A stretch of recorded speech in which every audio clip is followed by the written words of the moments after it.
semua informasi atau semua fakta sebetulnya Mas Arief, saya percaya pemerintah juga tahu. Tapi bagaimana kemudian bisa benar-benar kita bergerak seiring, karena kalau kemudian masyarakat atau pengusaha merasa ini makin lemah nih, tapi pemerintah bilang baik-baik saja, artinya kan kemudian penerimaan pajak kita juga nggak akan kemana-mana, malah jangan-jangan semakin merosot. Bagaimana Mas? Ya, ini merupakan salah satu hal yang memang kita harus address bersama-sama ya, karena salah satu hal yang kita harus katrol, kita harus genjot itu adalah daya beli masyarakat.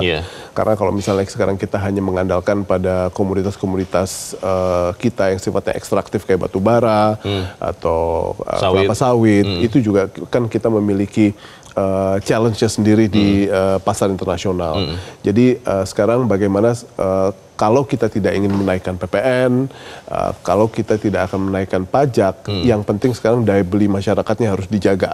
Itu yang pada akhirnya menjadi salah satu hal yang sangat penting. Kenapa? Karena sekali lagi Leo, menurut World Bank itu tax gap kita masih 6%. Jadi kita masih ada ruang untuk mendapatkan kenaikan tax ratio. Jadi sehingga kalau misalnya sekarang kita lihat misalnya Ditjen Pajak akan menerapkan core tax, membuat sebuah profiling lewat data yang pada akhirnya mereka sekarang sudah miliki lewat Undang-Undang 9 2017. Saya pikir itu merupakan salah satu hal yang kita bisa harapkan.